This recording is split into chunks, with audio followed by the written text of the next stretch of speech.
Halo semuanya, perkenalkan kami dari kelompok 4 akan mempresentasikan tugas proyek akhir kami yang berjudul Database Game RPG. Sebelum kami akan mempresentasikan tugas proyek kami, izinkan kami untuk memperkenalkan diri. Saya Santo Pascas Ringo dan teman saya Marcelo Joshua Cristo Telusa, Andaro Utomo, dan Muhammad Ajami Yahya. Kali ini saya akan membahas satu persatu deskripsi table yang sudah kami buat ke dalam proyek akhir kami, yaitu database game RPG. Pertama-tama kami membuat table players, di mana table players ini akan menyimpan semua pengguna baru ataupun pengguna lama yang ada di database game RPG kami. Table players ini memiliki 5 atribut. Yang pertama, player ID, player underscore ID dengan tipe char10 dan juga digunakan sebagai primary key. Kedua, username dengan tipe varchar 50. Dan ketiga, email dengan varchar 100. Keempat, password underscore hash dengan varchar 255. Dan yang terakhir, akun underscore create underscore add dengan tipe timestamp yang akan digunakan sebagai current underscore times atau waktu sekarang. Kedua, kami membuat deskripsi table progress, dan di mana deskripsi table progress ini kami membuat 3 tables. Yang pertama, tables doing. Tables doing ini akan menyimpan seluruh progress atau kegiatan player ke dalam database. Yang kedua, kami membuat table player progress, di mana table progress ini akan menyimpan seluruh pencapaian player yang sudah mereka lakukan ke dalam database. Yang terakhir, kami membuat table gold dan table rank progress, di mana table gold progress ini akan menyimpan barang-barang yang ditemukan oleh players ke dalam database. Table gold progress ini memiliki 4 atribut. Yang pertama, progress underscore ID dengan tipe int11.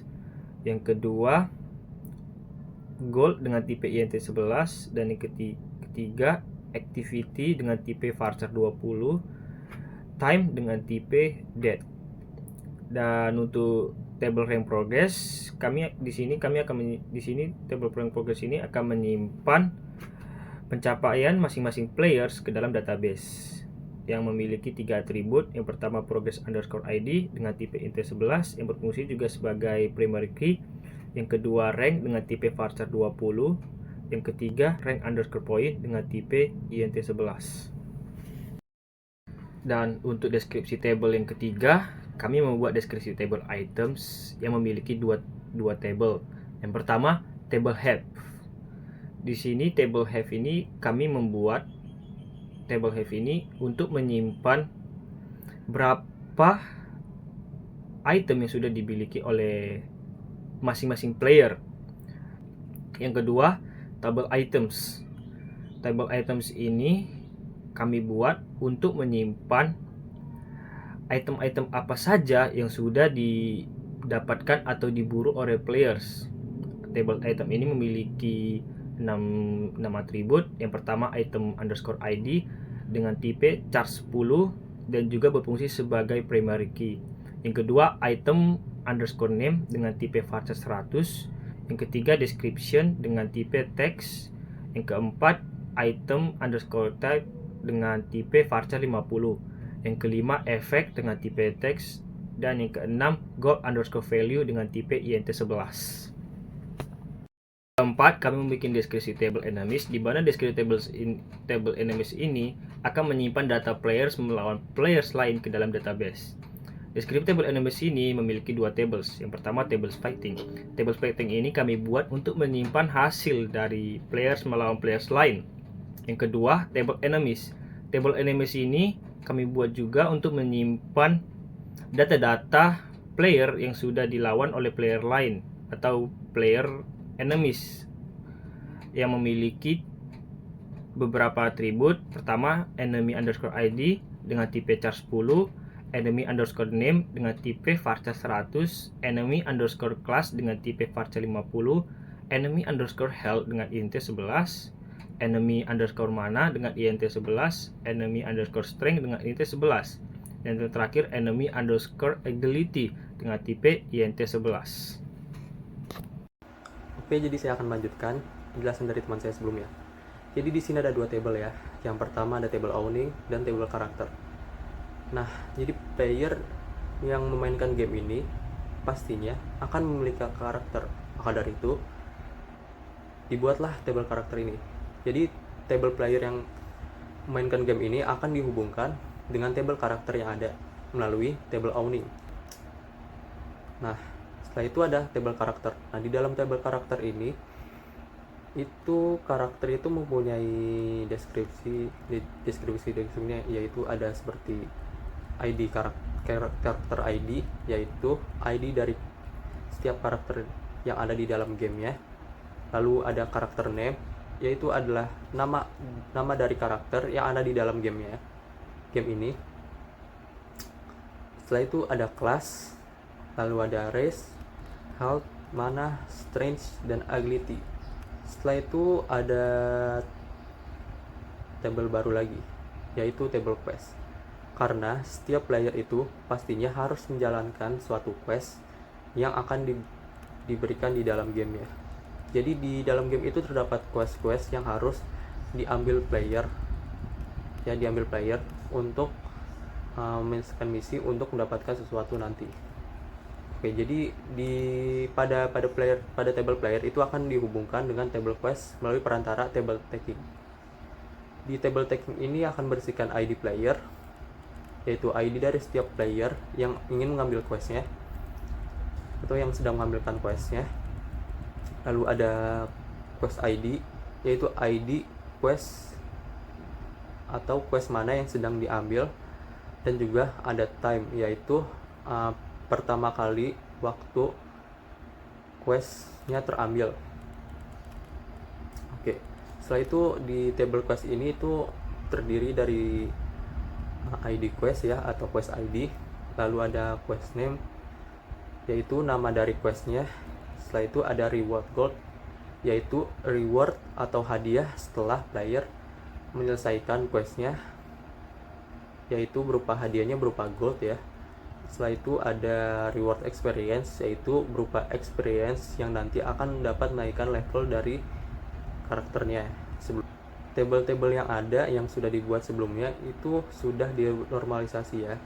Pada normalisasi 1, data dalam setiap table itu telah memenuhi 1 NF, yang berarti semua kolom itu hanya berisi nilai atomik atau nilai yang tidak dapat dibagi-bagi lagi.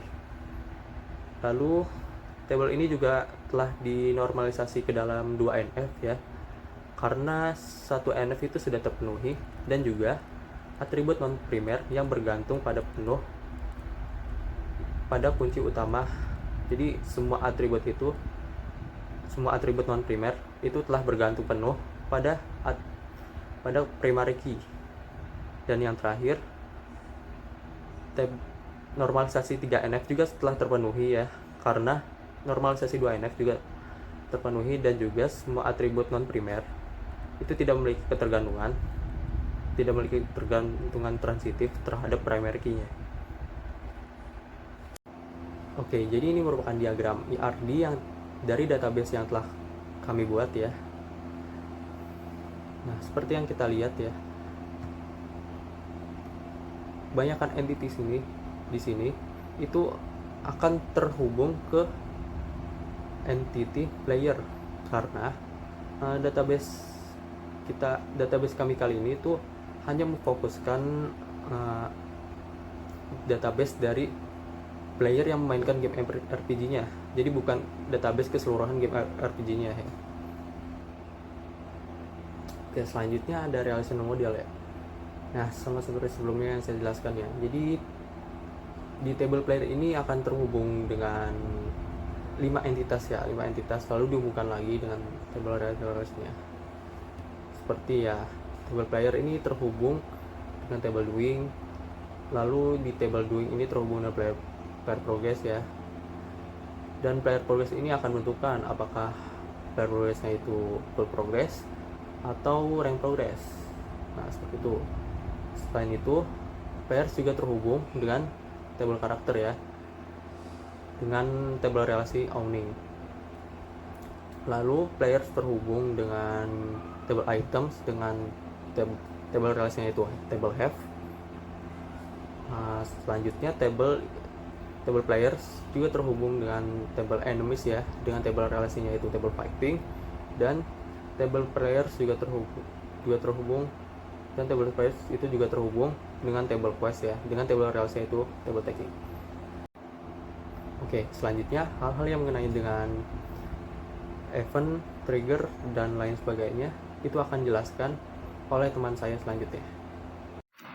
Jadi selanjutnya di database ini kita memiliki event. Nah, event ini berjalan setiap sehari atau 24 jam. Jadi setiap 24 jam player akan mendapatkan daily gift atau daily gold dari hasil menunggu seharian. Nah, lalu selanjutnya ada triggers update gold. Nah, di update gold ini misalnya ada gold progress. Nah, di gold progress ini ada sebuah pertambahan gold.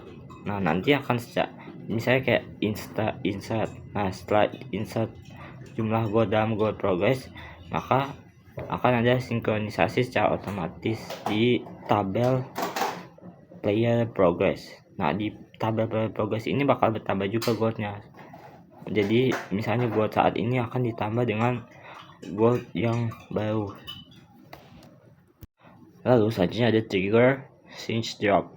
Jadi di trigger sync drop ini misalnya kita menghapus sebuah player. Nah, otomatis data-data player tersebut akan terhapus sisanya. Jadi kita hanya perlu menghapus satu player saja. Tidak perlu secara manual untuk menghapus data-data dari player, misalnya data fighting, data owning, data have, data take, dan data doing.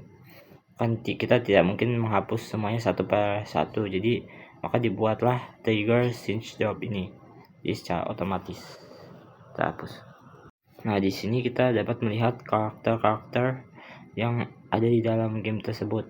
Di sini ada username, character name, class, dan race, dan juga level. Lalu selanjutnya ada view player items. Jadi di view player items ini di sini ada username, quantity, item name, item type, dan gold value. Nah, di sini kita dapat melihat juga jumlah-jumlah item dari setiap playernya dan itu item apa dan jenisnya. Lalu di sini kami membuat table view di mana kita menotalkan semua jumlah item yang dimiliki seorang player dan berdasarkan player ID-nya.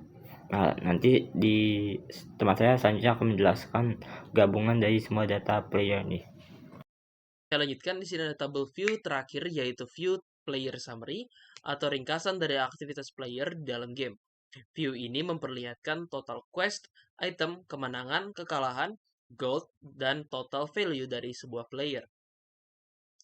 Lalu, ke bagian penerapan retrieve data, misal saya adalah seorang admin, dan saya ingin mengambil data dari seorang player secara manual tanpa view.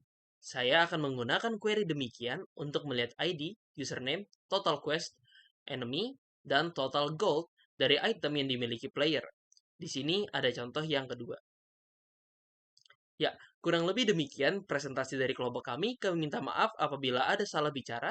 Terima kasih sudah menonton dan kami pamit undur diri.